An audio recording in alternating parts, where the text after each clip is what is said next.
Bienvenue dans cette nouvelle édition de l'Africa Tonight. Au sommaire, en visite médicale à Paris depuis le 2 mai, le Premier ministre ivoirien Amadou Gon Coulibaly s'est dit prêt à reprendre ses activités ce mardi 12 mai. De quoi rassurer les Ivoiriens qui s'inquiétaient de son état de santé. Les accusateurs d'Akin Moumi Adesina remettent en cause le comité d'éthique de la Banque africaine de développement qui a blanchi le président de l'institution des accusations de prévarication et de favoritisme formulées contre lui. Ces derniers réclament désormais une enquête indépendante. Et puis le Fonds monétaire international vient d'actualiser ses prévisions sur l'Afrique par rapport à la pandémie du Covid-19. Selon l'institution, si la pandémie se termine en 2020, en 2021, l'année de l'après-Covid-19, 5 pays de l'Afrique subsaharienne résisteraient économiquement face à la pandémie. Les précisions dans la suite de ce journal. Mais tout d'abord, la commission électorale du Malawi a suggéré ce mercredi 13 mai d'avancer du 2 juillet au 23 juin 2020 le scrutin présidentiel prévu après l'annulation pour fraude de la réélection du président Peter Mutharika en mai 2019. Le 8 mai 2020, la Cour suprême a annoncé la tenue d'une nouvelle élection, confirmant ainsi le jugement de la Cour constitutionnelle qui en février 2020 avait annulé la victoire du président sortant. Ce nouveau scrutin doit se tenir dans les 150 jours à compter du 3 février 2020, conformément à sa décision. C'est dans le souhait de respecter ce délai que la présidente de la MEC, Jane Ansa, affirme avoir proposé cette date. Il revient désormais au Parlement de valider cette proposition. Il aura fallu une visioconférence pour rassurer les Ivoiriens. Amadou Gon Coulibaly s'est affiché sur les réseaux sociaux au cours d'une discussion avec le chef de l'État. Le Premier ministre a subi un examen de coronarographie le 11 mai à l'hôpital de la Pitié-Salpêtrière à Paris dans le cadre de son contrôle médical périodique. Il se dit prêt à reprendre ses activités, imputant sa maladie à un rythme enchaîné et accélérer des activités à ménager.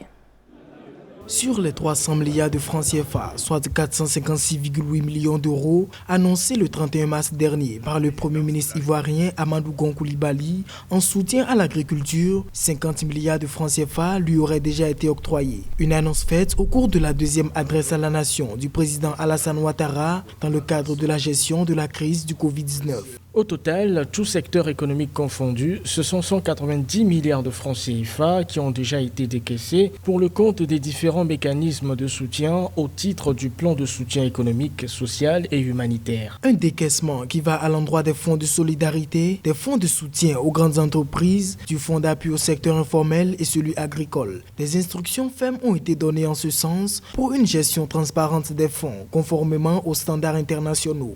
Et ce sont ces mesures qui sont indispensables, qui peuvent sécuriser l'alimentation, protéger les populations contre l'extrême pauvreté. Il faut bien penser à ce que les populations qui auront survécu vont manger. Qu'est-ce que les populations vont devenir? Ce qui devrait être fait actuellement, c'est des mesures compensatoires, chaque mesure étant bien ciblée par rapport au contexte de la production. Les organes de gestion des fonds mis à disposition feront l'objet d'un suivi sous la supervision de cabinets privés de renommée internationale avec des critères de sélection et un mode opératoire en accord avec le secteur privé. Les premiers soutiens, quant à eux, seront matérialisés à compter du vendredi 15 mai 2020.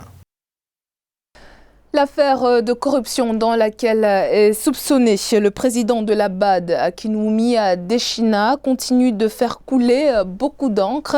Suite à la disculpation de ce dernier par le comité d'éthique de la Banque africaine de développement, les lanceurs d'alerte ont réagi pour appeler à une enquête indépendante des mouvements qui pourrait influer sur la réélection prochaine du président à la tête de l'institution. Les précisions d'Ange Noménia. Les lanceurs d'alerte s'opposent à la disculpation du président de la BAD, Akin Moumi Adesina. Ces derniers déplorent la décision qui a été prise par le comité d'éthique et estiment qu'une enquête indépendante doit être ouverte.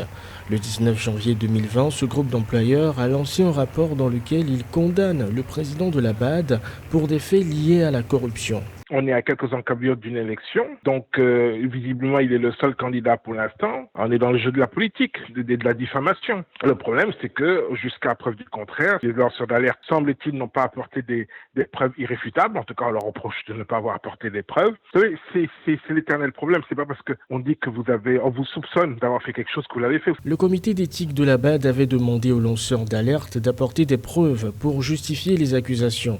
Ces derniers n'ont pas voulu le faire de peur de voir l'identité de ses membres révélée. Suite à cela, le comité d'éthique a rejeté toutes les accusations formulées à l'encontre du président Adesina. Vous savez, le problème avec les lanceurs d'alerte, et très souvent, c'est que ils partent d'une petite suspicion. On vous dit que paraîtrait-il qu'il se passerait quelque chose.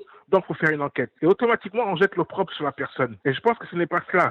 Ce n'est pas cela qu'on attend d'eux. On attend d'eux qu'ils aient des preuves tangibles. C'est très facile de venir dire, paraîtrait-il qu'il se passerait quelque chose. Vaut mieux avoir une enquête comme ça permettrait de délucider le problème et de régler le problème à tout le monde. Non. Cette affaire a ravivé les critiques en interne contre la gouvernance du président de la BAD. Seul candidat à sa réélection, Akinwumi Adesina, devrait briguer un second mandat à la tête de l'institution. La Somalie recherche des investissements pour le développement de son secteur pétrolier. Le pays a récemment lancé son premier cycle de licence d'exploitation pétrolière depuis la fin de la guerre civile qui a duré près de 30 ans. Les précisions de Nathalie Mo. La Somalie lance officiellement son industrie pétrolière. Ce 12 mai 2020, le ministre du Pétrole Abdirachid Mohamed Ahmed a annoncé l'ouverture de la première phase de licence depuis près de 3 décennies. Cette campagne qui court du 4 août 2020 au 12 mars 2021 concerne 7 blocs pétroliers offshore. Un pas de plus dans ce secteur après la modification du code pétrolier en février 2020, texte qui établit un accord de partage des revenus avec les États fédérés. Donc une telle réforme, dans le cadre notamment de l'octroi de licence, va permettre alors à la Somalie de renforcer également sa capacité de résilience au plan interne. En octroyant de telles licences, cela va aider alors de renforcer l'autonomie financière alors de cet État qui est fragmenté quasiment depuis 3 décennies. L'étape que s'apprête à franchir le secteur pétrolier somalien intervient cependant dans un contexte difficile marqué par la baisse des cours du pétrole à cause de la pandémie de Covid-19. Situation qui a contraint le gouvernement à réduire son cycle de licence de 15 à 7 sites. La Somalie tient tout de même à se positionner comme le prochain hub pétrolier d'Afrique de l'Est. La Somalie dispose d'une diaspora importante, notamment aux États-Unis, et d'un gisement pétrolier vraiment très gigantesque. Donc il est évident que si le président actuel, s'il engage des réformes politiques et économiques, cela va attirer essentiellement le capital humain somalien qui est actuellement encore dans la diaspora.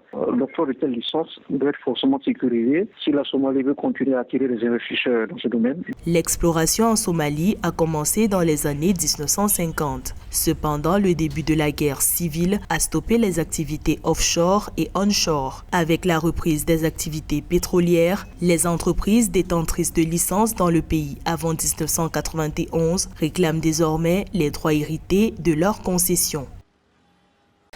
Dans l'actualité également, les autorités mauriciennes ont annoncé mercredi 13 mai ne plus compter aucun cas actif de Covid-19 dans le pays et n'avoir recensé aucun nouveau cas depuis 17 jours. L'île Maurice estime ainsi avoir gagné une première bataille face à la pandémie, mais entend ne pas baisser le niveau de vigilance. Il y a encore quelques semaines, le pays était le plus touché par la maladie en Afrique de l'Est avec 332 cas déclarés seulement 6 semaines après le début de la pandémie. Par contre, mauvaise nouvelle pour le Lesotho qui a enregistré ce mercredi 13 mai son premier cas de Covid-19. Le royaume enclavé devient ainsi le dernier pays d'Afrique australe et orientale à être touché par le virus. Les autorités ont dit avoir effectué 81 tests pour le Covid-19 sur des voyageurs venus d'Afrique du Sud et d'Arabie Saoudite et c'est parmi eux que le cas positif a été détecté. L'Afrique du Sud, son voisin, a déjà enregistré plus de 10 000 cas. Dans l'éventualité où la pandémie de Covid-19 s'achève en 2020, la Côte d'Ivoire, le Niger, les Seychelles, la Guinée et le Botswana seront les pays africains le moins impactés économiquement par la crise sanitaire mondiale. C'est du moins ce qui ressort du dernier rapport du Fonds monétaire international. La croissance de ces pays serait moins touchée par la récession car leur PIB est essentiellement tiré par le secteur primaire, notamment l'agriculture. Les précisions d'Aïssa Toubari. L'espoir n'est pas perdu pour les économies de certains pays africains. Selon le dernier rapport du Fonds monétaire international, l'après-Covid-19, c'est-à-dire en 2021, sera marqué par une croissance notée dans 5 pays qui sont la Côte d'Ivoire, le Niger, les Seychelles, la Guinée et le Botswana. Une situation qui s'expliquerait par le fait que la croissance de ces pays serait moins touchée par la récession car leur PIB est essentiellement tiré par le secteur primaire, notamment l'agriculture. Tous ces pays vivent principalement du secteur primaire, à savoir l'agriculture principalement et les secteurs connexes. Donc cette pandémie a contraint ces pays-là à utiliser d'abord les productions nationales et à se passer un tout petit peu de tout ce qui est importation. La participation ou sinon la contribution de l'agriculture au PIB de ces pays étant très grand, cette productivité-là ne dépend pas de ces mesures barrières comme je l'ai évoqué tantôt, mais dépend plutôt de la pluviométrie. Selon le dernier rapport du FMI, la Côte d'Ivoire sera le premier pays africain à sortir du lot avec un taux de croissance de 8,7% en 2021. Elle sera suivie du Niger, 8,1%, des Seychelles, 8%. La Guinée pointe à la 4e place avec 7,6% et enfin le Botswana avec 6,8%. Même si ces 5 pays vont connaître la croissance, les effets de la récession se feront sentir dans d'autres secteurs, tels que le tourisme, le commerce, le transport. Par ailleurs, le coronavirus aura des effets négatifs sur l'évolution de la dette publique dans ces pays. La dette publique de la Côte d'Ivoire va se situer à 31,5 milliards de dollars en 2020 et 30,8 milliards de dollars en 2021 et celle du Niger se chiffrera entre 29,3 milliards de dollars et 28,6 milliards de dollars sur la période 2020-2021. En Éthiopie, les agents communautaires sont un maillon essentiel de la lutte contre la propagation du nouveau coronavirus. Le gouvernement éthiopien, qui a décrété l'état d'urgence depuis le 8 avril, a recruté une armée de près de 40 000 agents de santé communautaires, dont une majorité de femmes prêtes à sillonner le pays. Leur mission, s'assurer que les informations relatives au coronavirus sont bien connues de tous, même dans les villages les plus reculés. Nelly Bessa. Pour contrer la pandémie de Covid-19 en Éthiopie, le gouvernement a mis en œuvre une batterie de mesures pour éviter à tout prix l'engorgement des établissements de santé. De l'état d'urgence décrété le 8 avril à la fermeture des frontières, le gouvernement éthiopien a également opté pour la prévention. Une prévention menée par les agents communautaires qui sillonnent le pays pour s'assurer non seulement de la fiabilité des données sur le terrain, mais aussi que les gestes barrières tels que le lavage des mains et les mesures de distanciation sociale sont bien connus de tous. En pleine pandémie de coronavirus, l'engagement communautaire est fondamental. Quand quelqu'un parle votre langue, vit la même réalité que vous êtes prêt à l'écouter et à changer vos comportements que parfois les autorités ont du mal à faire appliquer. Si les agents de santé communautaires sont autant approuvés par le gouvernement éthiopien et les populations, c'est parce qu'ils sont des personnes qui ont toute la confiance des populations. En outre, l'initiative a déjà fait ses preuves par le passé dans le cadre de la lutte menée contre la mortalité maternelle et infantile, dont les taux de mortalité respectifs ont chuté de 67% et 71% entre 1990 et 2015. On s'est rendu compte, par exemple, qu'il y avait une stigmatisation des ménages où il y avait des cas de Covid positifs. La levée de barrières est venue d'un agent de santé communautaire qui a été le premier, qui s'est habillé. Ça a beaucoup aidé à ce qu'il n'y ait plus de stigmatisation et les gens ont volontairement ouvert leur maison pour que les équipes d'intervention rapide viennent faire le diagnostic. La proximité est plus importante. Il serait vraiment mieux que c'est quelqu'un qui vive dans la communauté, qui vienne faire la communication dans ces maisons-là. Soulignons que depuis 2003, l'Éthiopie forme et déploie les agents de vulgarisation sanitaire à l'échelle nationale dans le cadre de programmes de santé communautaire. Avec le travail de prévention de ces agents de santé communautaire, le gouvernement éthiopien s'assure que les messages transmis sont perçus et appliqués par tous dans cette lutte contre le coronavirus. C'était le journal de la rédaction. Merci de votre fidélité. Dans un instant, une nouvelle édition de l'actualité sur Africa.